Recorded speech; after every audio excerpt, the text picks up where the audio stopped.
I do want to play this though, because some. Oh, sorry, you're going to say, but I was going to say Samar from Aotearoa Liberation League talks to this really well about where should the focus be. Do you want to chat first, or should we jump it in? No, go for it. This is great. Right, let's play this. 128 days of genocide, over 28,000 people massacred, and what is our media talking about?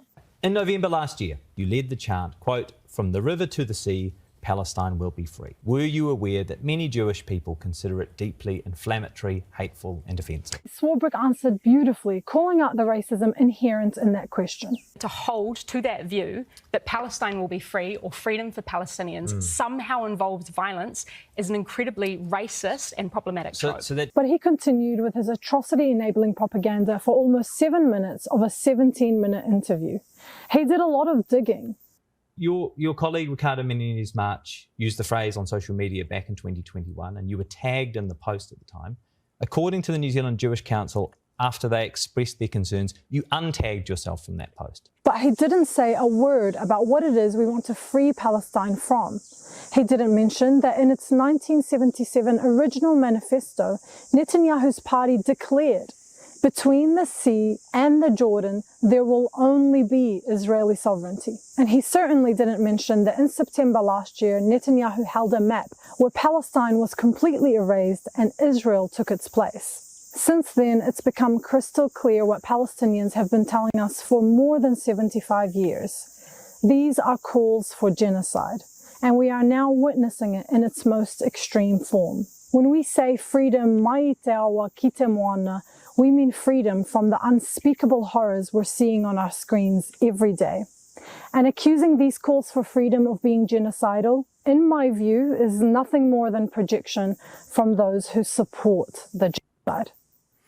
So that's what they put out. And I wanted to add one thing to it. Not that I'm a spokesperson for this, but Samar talked about 1977. We can actually go sooner than that, like in the last couple of months. I've showed you this before. In the last couple of months, Netanyahu has said very clearly all territory west of the Jordan River should be under Israeli security control.